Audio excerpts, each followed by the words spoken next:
ಇವತ್ತು ಮೊದಲನೇ ಶ್ರಾವಣ ಶನಿವಾರ. ಶ್ರಾವಣದಲ್ಲಿ ಏನೇ ಮಾಡಿದ್ರು ಒಳ್ಳೇದಾಗತ್ತಂತೆ. ಅದು ಪೂಜೆ ಮಾಡಿಸಿದ್ರೆ ಇನ್ನೂ ತುಂಬ ಒಳ್ಳೇದಂತೆ. ಅದಕ್ಕೋಸ್ಕರ ಮನೆಗೆ ಒಳ್ಳೇದಾಗ್ಲಿ ಅಂದ್ಬಿಟ್ಟು ನವಗ್ರಹ ದಾನ ಪೂಜೆ ಇಟ್ಕೊಂಡಿದ್ವಿ.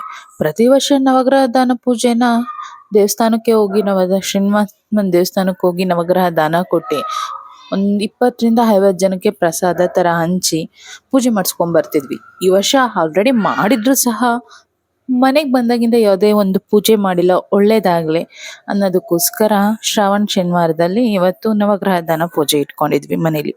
ಯಾರೆಲ್ಲ ಮುಂಚೆ ಶನಿಮಹಾತ್ಮನ ಕತೆ ಓದಿಸಿ ಮಧ್ಯದಲ್ಲಿ ಬಿಟ್ಬಿಟ್ಟಿರ್ತಾರೋ ಅವರು ನವಗ್ರಹ ದಾನ ಪ್ರತಿ ವರ್ಷ ಕೊಡ್ತಾ ಬಂದರೆ ಯಾವುದೇ ಥರ ತೊಂದರೆ ಇರಲ್ವಂತೆ. ಸೊ ಶನಿಮಹಾತ್ಮನ ಕತೆ ಬಂದು ಈ 3 ವರ್ಷ, ಕೆಲವರು 9 ವರ್ಷ ಈ ಥರ ಓದಿಸ್ತಿರ್ತಾರೆ. ಸೊ ಕೆಲವರು ಬರೀ 2 ವರ್ಷ ಬಿಟ್ಬಿಟ್ಟಿರ್ತಾರೆ, ಕೆಲವರು 5 ವರ್ಷ, ಹಾಗೆ ಮಧ್ಯದಲ್ಲಿ ಅರ್ಧ ಓದ್ಬಿಟ್ಟಿರೋರು ಈ ಥರ ನವಗ್ರಹ ದಾನ ಕೊಡೋದ್ರಿಂದ ತುಂಬ ಒಳ್ಳೇದಂತೆ. ನವಗ್ರಹ ಅಂದರೆ 9 ಗ್ರಹಗಳು. ಸೊ ಹಾಗೆ 9 ಧನ್ಯಗಳನ್ನು ಇಟ್ಟು ನವಗ್ರಹಗಳಿಗೆ ಮೂಲಕ ಪೂಜೆ ಸಲ್ಲಿಸತಕ್ಕದ್ದು. 9 ಧನ್ಯ ಯಾವ್ಯಾವ ಥರ ಪ್ರತಿಯೊಂದು ಥರ ಕಾಳುಗಳನ್ನು ನಾನು ಪ್ರತಿಯೊಂದು ಮನೆಯಲ್ಲೇ ಮಾಡಿಟ್ಟೆ. ಯಾವುದೇ ರೆಡಿಮೇಡ್ ಅಂಗಡಿಲಿ ನವಗ್ರಹ ದಾನ ಕೊಡಿ ಅಂತ ಅಂದರೆ ಪ್ಯಾಕೆಟ್ ಕೊಡ್ತಾರೆ. ಸೊ ಅದು ಯಾವುದು ನಾನು ತಂದಿರಲಿಲ್ಲ. ಪ್ರತಿಯೊಂದು ನವಗ್ರಹಗಳಿಗೆ ಎಷ್ಟು ದಾನ, ಯಾವ್ಯಾವ ಥರ ಕಾಳುಗಳು, ಯಾವ್ಯಾವ ಥರ ಧನ್ಯಗಳು ಬೇಕು ಅಂತ ಅಂದ್ಬಿಟ್ಟೆ ಮನೇಲೇ ಎಲ್ಲಾರು ತಯಾರು ಮಾಡಿಕೊಂಡೆ ಪೂಜೆಗೆ ಇಟ್ಟಿದ್ದೆ. ಯಾಕಂದರೆ ರೆಡಿಮೇಡ್ ತರೋದ್ಕಿಂತ ಮನೇಲಿಂದನೇ ರೆಡಿ ಮಾಡಿದ್ರೆ ಒಳ್ಳೆಯದು.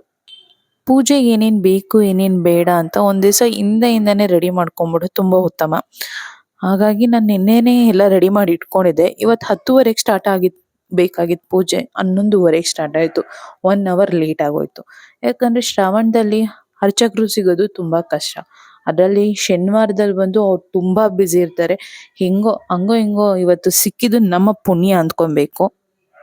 ಆನ್ ಟೈಮ್ಗೆ ಆಗದೆ ಇದ್ರು ಅಂದ್ಕೊಂಡಂಗೆ ಮಾತ್ರ ಪೂಜೆ ಆಯಿತು. ಸಿಂಪಲ್ ಆಗಿದ್ರು ಮನಸ್ಸಿಗೆ ನೆಮ್ಮದಿಗೋಸ್ಕರ ಅಂತ ಮಾಡಿಸಿದ್ದು.